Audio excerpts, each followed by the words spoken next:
నమస్తే, నేను జ్యోత్స్న.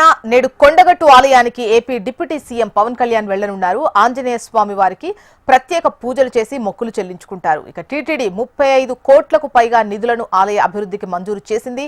కొండగట్టులో వసతి గదులు, దీక్షా విరమణ మండపాలకు శంకుస్థాపన చేయనున్నారు. పవన్ కళ్యాణ్ రాకతో కొండగట్టులో పోలీసులు భారీ భద్రతను ఏర్పాటు చేశారు.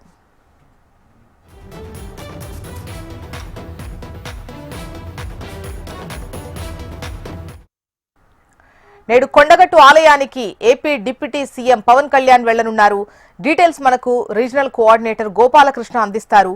గోపాలకృష్ణ, కొండగట్టు ఆంజనేయ స్వామి ఆలయానికి మరికొద్ది సేపట్లో ఏపీ డిప్యూటీ పవన్ కళ్యాణ్ రాబోతా ఉన్నారు. ఈ నేపథ్యంలో భారీ ఏర్పాట్లు అయితే చేశారని చెప్పుకోవచ్చు.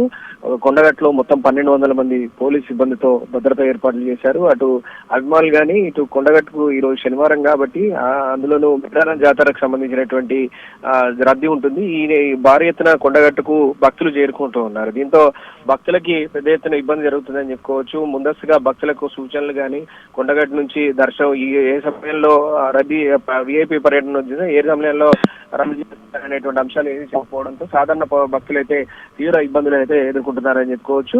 దర్శనాలు పూర్తిగా నిలిపివేసి పవన్ కళ్యాణ్ పర్యటన తర్వాత మళ్ళీ దర్శనాలు పునరుద్ధరించేటువంటి అవకాశం కనబడుతోంది.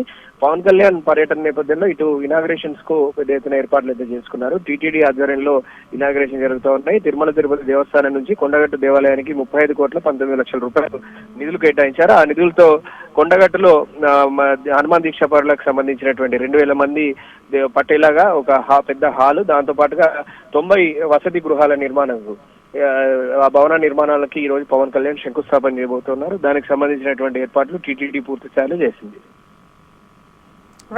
రైట్ గోపాలకృష్ణ.